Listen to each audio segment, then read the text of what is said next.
Mana meni ishlaydigan joyim. Soat 9 da ish boshlanib, 6 da tugaydigan ish. Bu meni yotoq joyim. Sizlarga bir ishxonani obzor qilib beraman. Bu yerda temir, tersak, xullas santexnika, pantexnika degan narsalar hamma yo'q shu yerda ekan. Faqat bu yerda optim sotilar ekan. Men uchun ertalabda osh qilishayotgan ekan. Yaxshi odam osh ustiga deydi-yu. Birinchi ish qilaylik, kelgan oshimiz dedim-da, shuncha musorlar yig'ilib qolgan ekan, shularni yig'ishtirib, hammasini ichkariga olib kelib shu yerlarni pokiza qilib qo'yasan dedi. Bo'ldi gap yo'qda, biz ishimizda deb ishga kirishib ketdim. Chinniday qilib 2 soatda chiroyli qilib tozalab qo'ydim. Tozalab bo'lishimga ela ko'chada gazonni ustiga turpa sepish kerak ekan. Chiroyli qilib hamma joyiga turpa sepib chiqdim. Uni ham go'zal qilib bajarib qo'ydim. Osh pishdi, oshga kelinglar deb chaqiruvdi. Yugurib kelsam osh solayotgan ekan u aka. Aka povram 20 yildan beri oshpaz ekan.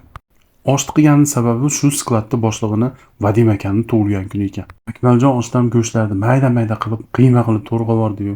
Oshni maza qilib yedik. Mana o'tiradigan joy faqat ichkaridagi boshliqlar uchun. Vadim aka so'zga chiqib, bu narsalarni yo'lda hamma tabriklab qarshi chavordi. Hamma xursand. Shun bilan vaqt уже 6 bo'ldi. Oxirgi ishimni qilib qo'yib, bugunlik kunga 200 ming so'm plyus qildim. Bugunlik kunni ham tugatdik. Mehnatning tagi rohat degani shu ekanda. Bu kunlarda 1 yildan keyin million dollarlarga qodir bo'lganimdan keyin eslab yuraman. Aytgancha, podpiska tashlab qo'yinglar, o'masizlar bardeshkanglar bor-ku, vashcha zo'r motivatsiya beryapti.